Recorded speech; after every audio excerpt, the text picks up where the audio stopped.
Hello friends, কেমন আছো তোমরা সবাই? আশা করছি সবাই খুব ভালো আছো, সুস্থ আছো। আমিও খুব ভালো আছি।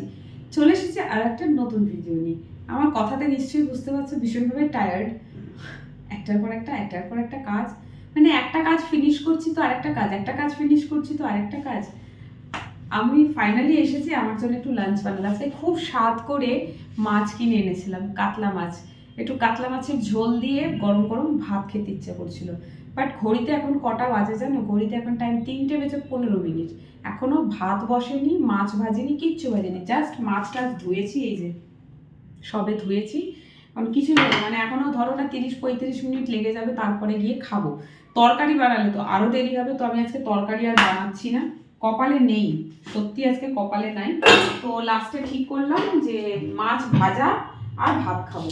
আর আজকে যে মাছটা কিনেছি না, সেই মাছের সাথে একটু মাছের তেল বেরিয়েছে।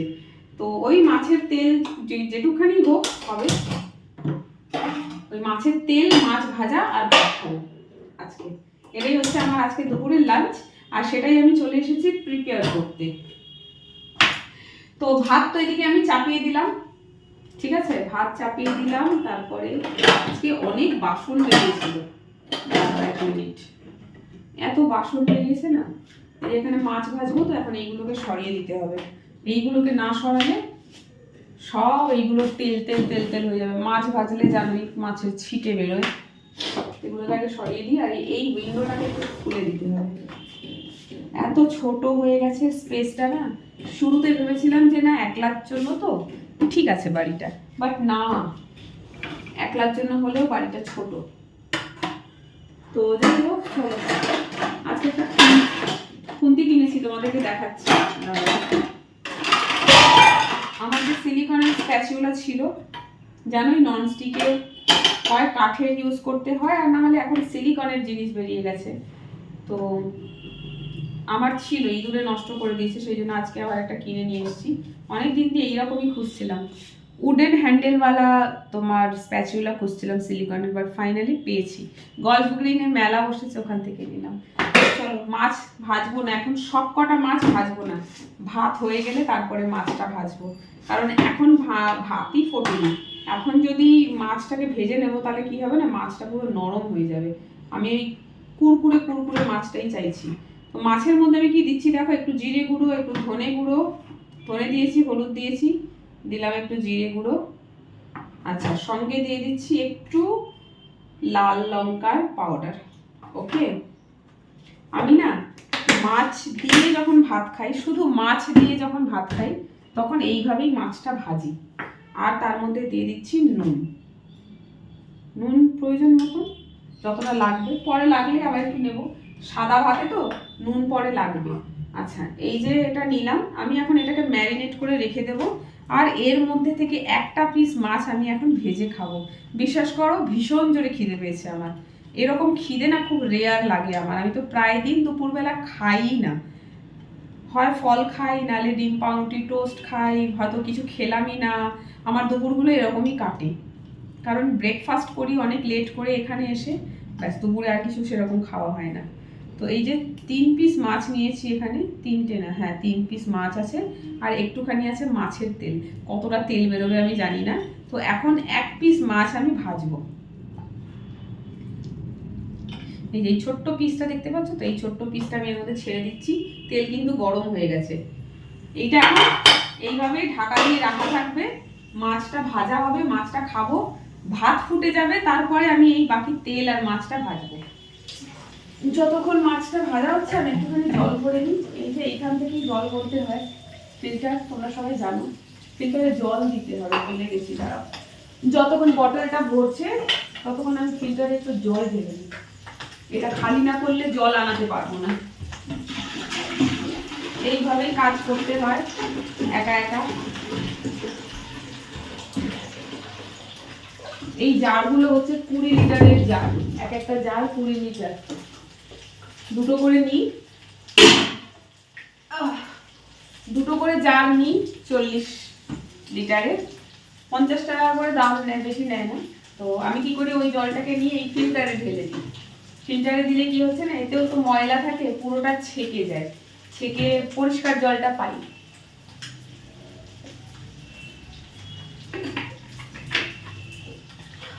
এই জন্যই বুঝি জলের আর এক নাম জীবন। খাবার চাই না, একটু জল পেলে প্রাণটা জুড়িয়ে যায়, তাই না?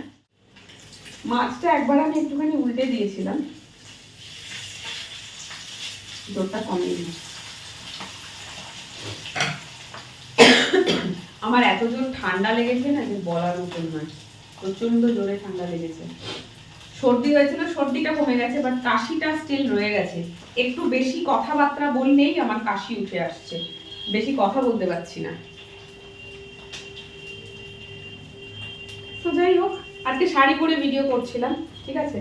তো শাড়ি পরে ভিডিও করতে করতে মাছ টাছ সব ধুচ্ছিলাম, শাড়িটা পুরো ভিজে গেছে, ব্লু কালারের শাড়ি পুরো ভিজে গেছে। তো ওটাকে বের করে দিলাম কাচার জন্য। তো এবারে কি করি, এখন নেক্সট ভিডিও করার জন্য আবার একটা ড্রেস বার করবো। তো কি করলাম, নিচে তো ব্ল্যাক পেটিকোট ছিলই, অ্যান্ড ওপরে হচ্ছে তোমার এই যে ব্লাউজটা পরে আছি, আর তার মধ্যেই আমি এই নাইটি ইয়েটা গলিয়ে নিয়েছি। হয়ে গেছে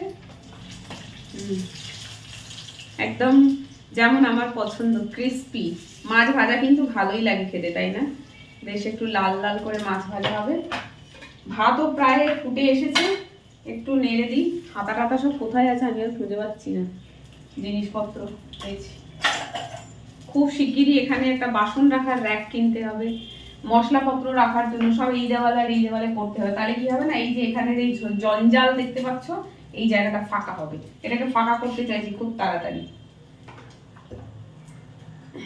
ব্যাস হয়ে গেছে, গ্যাসটা বন্ধ করে দিচ্ছি এবার, দিয়ে মাছটাকে তুলে নিই। আর এই মাছটাকে নিয়ে চলে যাচ্ছি আমি বেডরুমে, বসে আরাম করে খাবো। আর আপাতত আমি এখানে উইন্ডোটা লাগিয়ে দিচ্ছি, দেখো তোমাদেরকে দেখাই।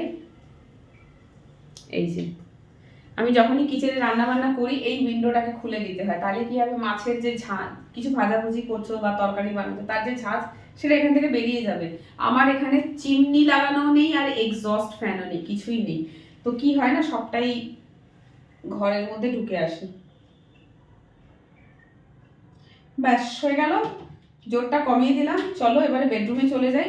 ভাত হতে এখনো লাগবে 15-20 মিনিট। এটা বসে বসে ততক্ষণ খাই, পেটে ভীষণ জ্বালা ধরেছে, ওকে আগে শান্ত করি।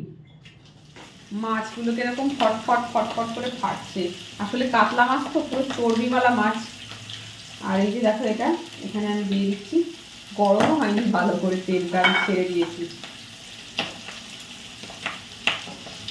ব্যাস এটাকে একটা চাপা দিই। ব্যাস এবার এটা একটুখানি উল্টে পুল্টে নিয়ে ভেজে দিলেই মাছ ভাজাটা হয়ে যাবে। মাছের তেলটা একটুখানি উল্টে দিলাম, আর এখানে হচ্ছে মাছ ভাজা।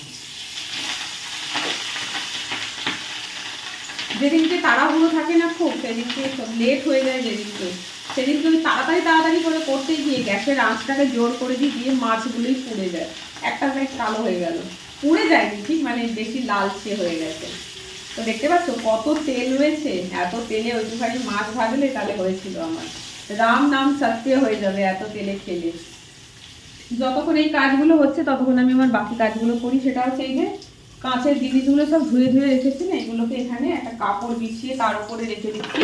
এগুলো দিয়ে তো জল পড়ে, এগুলো এখানে রাখলে জলগুলো মরে যাবে পুরো।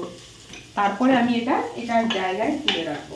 এত জায়গার শর্টেজ হয়ে গেছে যে বলার মতন না।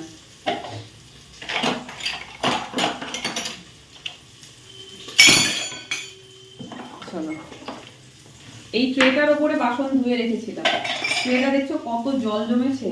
তো ট্রের জলটা ফেলে এটাকে উড়ে দিলাম।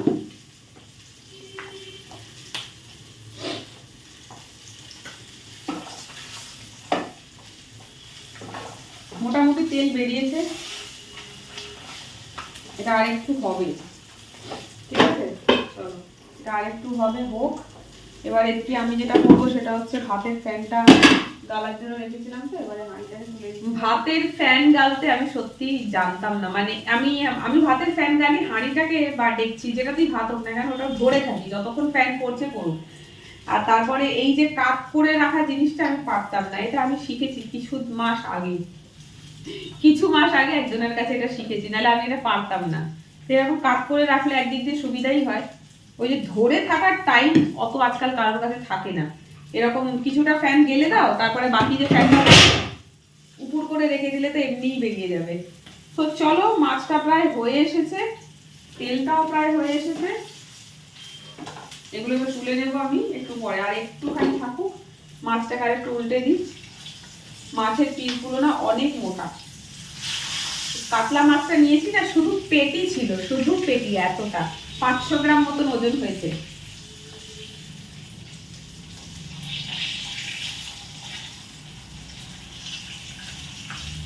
চলো, এটা হচ্ছে যতক্ষণ হোক, আমি থালায় ভাতটা বেড়ে নিই। এই যে থালাটা, খুব স্পেশাল থালা, এটাকে সবসময় বার করি না, রেখে দিই। ভাত খেয়ে তো উল্টে যাই, থালাটা এত বড়, থালাটা কিসে বার করবো। চলো ভাতটা বেড়ে নিই। আজকে ভাতটারও মনে হয় 12টা বেজে গেছে। জায়গাটা ছোট হয়ে গেছে, চাল হয়ে গেছে বেশি। তা বুঝতেই পারছো তাহলে কি অবস্থা। একটুখানি জড়িয়ে গেছে আর কি ভাত, বাট এটা হাওয়া লাগলে আবার ঠিক হয়ে যাবে। সরু চাল তো, সরু চালের ভাতগুলো এরকমই বিগড়ে যায়, একটু এদিক ওদিক হলেই বিগড়ে যায়। চলো ভাত তো বার করে নিলাম, তেলটা প্রায় হয়ে এসেছে। তেল বেশ বেরিয়েছে, তোমাদেরকে আমি দেখাচ্ছি কতটা তেল বেরিয়েছে। সবটা খাবো না, কিছুটা রেখে দিতে হবে। আর এখানে এই যে মাছটা আর একটুখানি ভাজবো। চলো এবারে বার করে নিই, হয়ে গেছে। মাছের তেল কতটা বেরিয়েছে তোমাদেরকে দেখাচ্ছি, বেশ বেরিয়েছে কিন্তু মাছের তেলটা। এটা আমি বন্ধ করে দিলাম।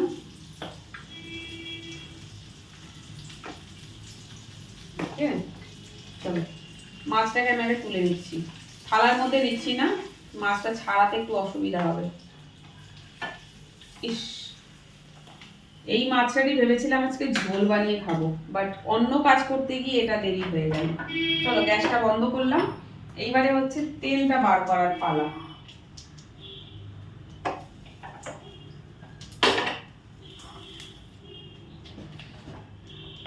তেলটা আমি বাটিতে বের করে নিলাম, তাহলে আমার নিতে সুবিধা হবে, আর কড়াইটাকেও মাজতে হবে।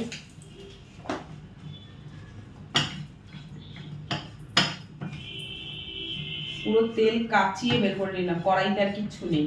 আমি তো ভাবছিলাম এর মধ্যে এক মুঠি ভাত দেবো, দিয়ে এটাকে কাচিয়ে বার করবো, কিন্তু সেটা আর দরকার পড়লো না। চলো কড়াইটাকে মাজতে হবে। কতটা তেল বেরিয়েছে দেখাই, দাঁড়াও গ্যাসটা বন্ধ করে দিই। এই দেখো এতটা তেল বেরিয়েছে, সঙ্গেই হলো মাছ। কথায় আছে না, নেই মামার থেকে কানা মামা ভালো।